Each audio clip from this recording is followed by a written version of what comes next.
प्राचीन भारतीय इतिहास को जानने के स्रोत।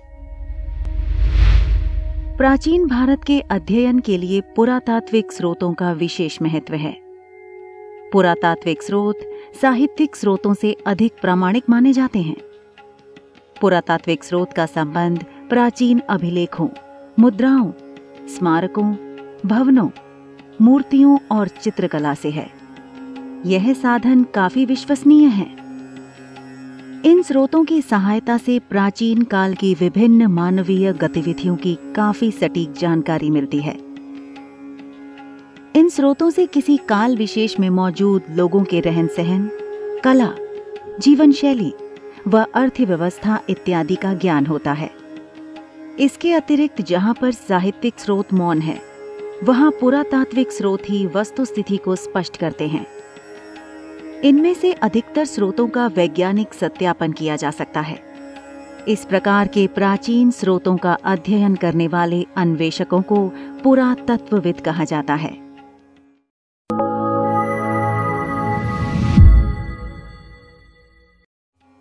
नमस्कार, आप देख रहे हैं ज्ञानी रैबिट के बैनर तले इतिहास की परख।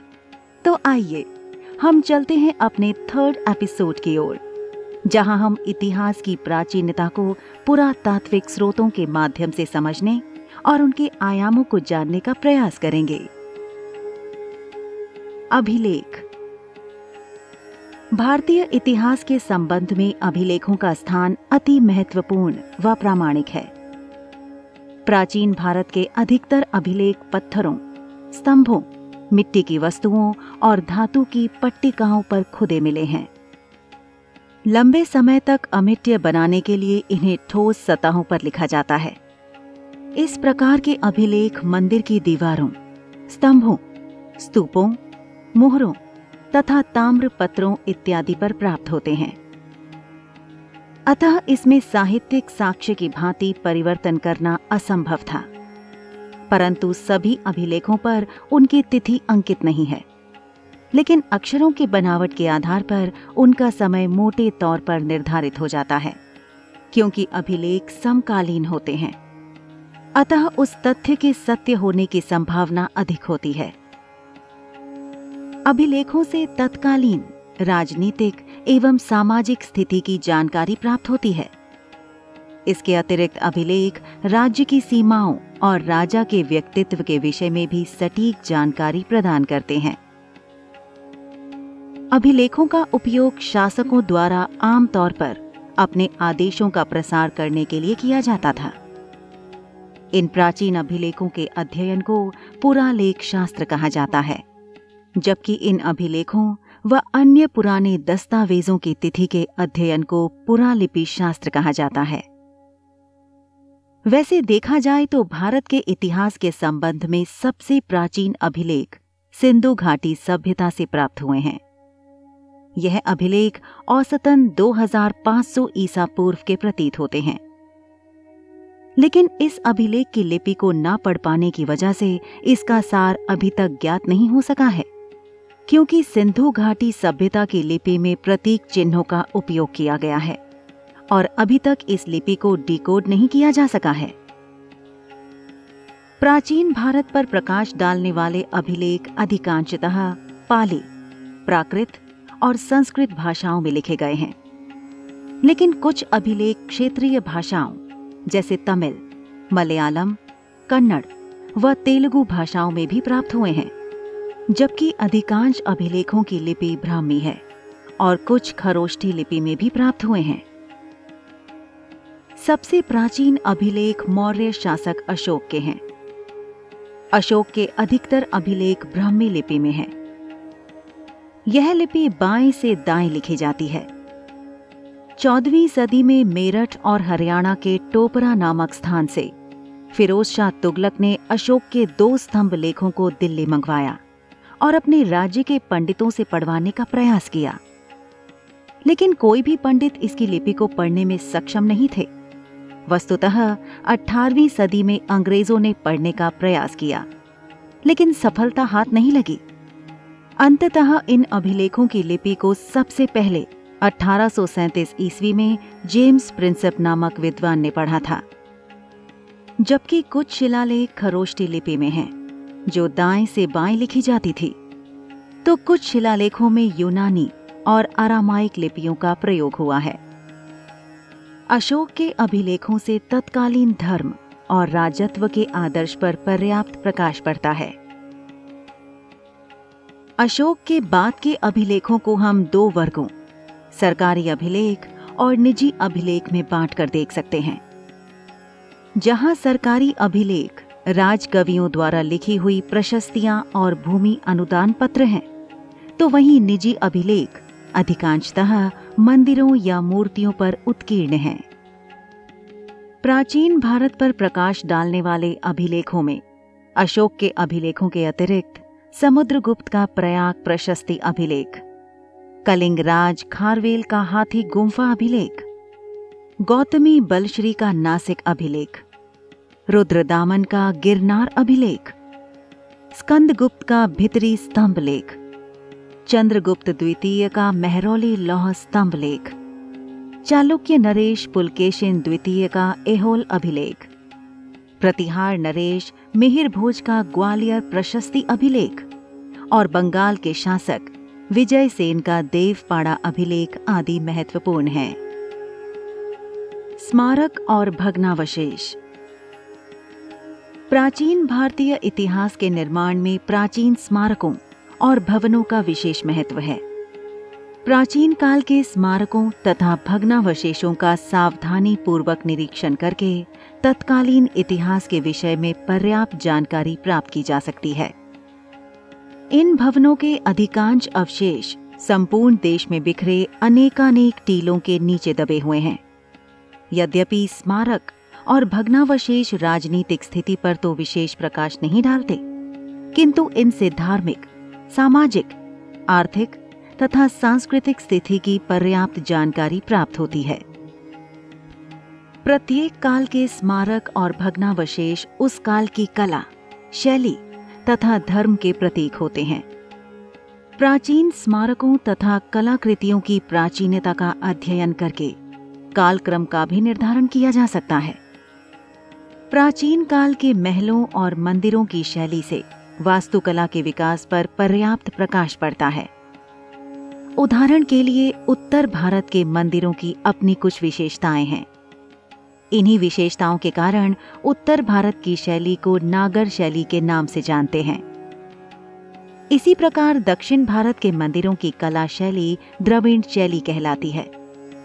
लेकिन कालांतर में जिन मंदिरों के निर्माण पर नागर और द्रविड़ शैली दोनों का प्रभाव पड़ा है, वह वेशर शैली कहलाती है। हड़प्पा और मोहनजोदड़ो में हुए उत्खननों से प्राप्त भग्नावशेषों से संभवतः विश्व की प्राचीनतम सभ्यता सिंधु सभ्यता की जानकारी प्राप्त होती है। इसी प्रकार तक्षशिला में हुए उत्खननों से प्राप्त भग्नावशेषों से ज्ञात होता है कि यह नगरी कम से कम 3 बार बनी व नष्ट हुई। पाटलिपुत्र में हुए उत्खनन से मौर्यों के विषय में अनेक नवीन जानकारियां प्राप्त हुईं। कानपुर के पास स्थित भीतर गांव का मंदिर, नचना कुठारा का पार्वती मंदिर, सिरपुर का लक्ष्मण मंदिर और देवगढ़ का दशावतार मंदिर से गुप्तकालीन संस्कृति पर व्यापक प्रकाश पड़ता है। इसी प्रकार सांची, भरहुत खजुराहो, महाबलीपुरम, अजंता, एलोरा, नासिक आदि अनेक स्थानों से प्राप्त प्राचीन स्मारकों व भग्नावशेषों से भी प्राचीन भारतीय इतिहास की महत्वपूर्ण जानकारियां प्राप्त होती हैं। विदेशों में भी अनेक ऐसे स्मारक मिले हैं जो भारत से उन देशों के संबंधों पर प्रकाश डालते हैं। तो आइए विदेशी क्षेत्र में मिले ऐसे स्थलों व स्मारकों को जानने का प्रयास करें। दक्षिण पूर्व एशिया और मध्य एशिया में भारतीय आस्थाओं पर आधारित अनेक स्मारक हैं। जावा में दींग के शिव मंदिर, मध्य जावा के बोरोबुदूर तथा कंबोज के अंकोर वाट व अंगकोर थोम के भग्नावशेषों से सिद्ध होता है कि भारत के वैदेशिक संबंध किस प्रकार के थे। इनके अतिरिक्त मलाया, लंका तथा बाली द्वीपों में भी अनेक मंदिर व स्मारक हैं, जो इन देशों से भारत के संबंधों पर प्रकाश डालते हैं। मुद्राएं। सिक्कों या मुद्राओं के अध्ययन को मुद्रा शास्त्र कहते हैं। प्राचीन भारतीय इतिहास को जानने के पुरातात्विक स्रोतों में मुद्राओं का भी विशेष महत्व है। वस्तुतः वर्तमान समय की भांति प्राचीन काल में कागजी मुद्रा का प्रचलन नहीं था, लेकिन धातु मुद्रा चलती थी। अब तक सबसे प्राचीन प्रामाणिक सिक्के जो हमें प्राप्त हुए वे आहत सिक्के कहलाते हैं। इन पर जो चिन्ह उकेरे गए हैं वे पूर्णतः स्पष्ट नहीं हैं। इन सिक्कों को राजा महाराजाओं के अतिरिक्त व्यापारियों और व्यापारिक श्रेणियों द्वारा जारी किया गया था। यद्यपि इन सिक्कों से इतिहासकारों को कोई विशेष सहायता नहीं मिली, अतः यह पंचमार्क भी कहलाते थे। ये मुख्यतः चांदी के थे। इसके अतिरिक्त विभिन्न स्थानों से प्राप्त हुए सोने, चांदी और तांबे के सिक्कों से भी प्राचीन भारतीय इतिहास को जानने में महत्वपूर्ण सहायता प्राप्त होती है। लेकिन गुप्त साम्राज्य के पतन के बाद भारत के इतिहास को जानने के लिए तत्कालीन सिक्के बहुत कम उपयोगी सिद्ध हुए हैं, क्योंकि हर्ष जैसे प्रसिद्ध शासक एवं चालुक्य, राष्ट्रकूट, प्रतिहार और पल्लव वंश के शासकों के बहुत कम सिक्के मिले हैं, जबकि मुद्राएं तत्कालीन राजनीतिक, धार्मिक, आर्थिक स्थिति एवं कला पर महत्वपूर्ण प्रकाश डालती हैं, जिसके बारे में हम क्रमानुसार जानने का प्रयास करेंगे। तो आइए, मुद्राओं पर अंकित तिथि से मुद्राओं को जारी करने वाले शासक की तिथि के विषय में जानकारी मिलती है। मुद्राओं के प्राप्ति स्थलों के आधार पर विभिन्न शासकों के साम्राज्यों की सीमाएं निर्धारित करने में सहायता प्राप्त होती है। यदि किसी शासक की एक ही स्थान पर बहुत सारी मुद्राएं प्राप्त होती हैं, तो इससे स्पष्ट होता है कि वह स्थान उस शासक के साम्राज्य का अंग रहा होगा। जिस स्थान से मुद्राएं कम मात्रा में मिलती हैं, तो यह माना जाता है कि वह स्थान उस शासक के साम्राज्य का प्रत्यक्ष अंग न रहकर अपितु उस स्थान से उस शासक के राज्य के व्यापारिक संबंध रहे होंगे। मुद्राओं से तत्कालीन राज्यों की आर्थिक स्थिति की पर्याप्त जानकारी मिलती है, क्योंकि स्वर्ण, रजत और तांबे की मुद्राएं आर्थिक स्थिति की स्वयं ही मापदंड बन जाती हैं। जो राज्य वैभवशाली होते थे, उनके द्वारा स्वर्ण धातु के सिक्के ढलवाए जाते थे, और जिन राज्यों की आर्थिक स्थिति कमजोर होती थी, उनके द्वारा रजत, तांबे व मिश्रित धातु के सिक्के ढलवाए जाते थे। मुद्राओं पर उत्कीर्ण विभिन्न देवी देवताओं के चित्रों से तत्कालीन धर्म के विषय में जानकारी मिलती है। विदेशों में भारतीय मुद्राओं के प्राप्त होने से प्राचीन भारतीय शासकों के अन्य देशों के साथ संबंधों के विषय में जानकारी प्राप्त होती है। मुद्राओं पर अंकित विभिन्न चित्रों व संगीत वाद्य यंत्रों से तत्कालीन कला एवं संगीत के विषय में जानकारी प्राप्त होती है। कलाकृतियां। भारत में विभिन्न स्थानों पर किए गए उत्खननों से अनेक कलाकृतियां जैसे भित्ति चित्र, स्तंभ, मूर्तियां, मंदिर, खिलौने, आभूषण आदि विभिन्न वस्तुएं प्राप्त की गई हैं। इनसे प्राचीन सभ्यता और संस्कृति की जानकारी प्राप्त होती है। इन भारतीय कलाकृतियों में से अनेक खंडित भी हैं, परंतु फिर भी ये कलाकृतियां प्राचीन भारत के सांस्कृतिक इतिहास की दृष्टि से उपयोगी हैं। सिंधु घाटी में प्राप्त हुए खिलौने, मूर्तियां और आभूषण, अशोक के स्तंभ, विभिन्न बौद्ध प्रतिमाएं, मंदिरों के भग्नावशेष और मूर्तियां, तांबे अथवा कांसे की मूर्तियां, अजंता और बाघ गुफाओं के भित्ति चित्र आदि सभी कलाकृतियां प्राचीन भारतीय इतिहास को जानने के महत्वपूर्ण साधन सिद्ध हुए हैं। मिट्टी के बर्तन। भारत के विभिन्न स्थानों से मिट्टी के बर्तन भी प्राप्त हुए हैं। इन बर्तनों का भी अत्यधिक ऐतिहासिक महत्व है। ये बर्तन न केवल कला की दृष्टि से उपयोगी हैं, बल्कि इनकी मिट्टी की जांच करके उनकी आयु का भी पता लगाकर इतिहास के कालक्रम को जानने में पर्याप्त सहायता मिलती है। इस विवेचन से स्पष्ट है कि प्राचीन भारतीय इतिहास जानने के स्रोतों का अभाव नहीं है।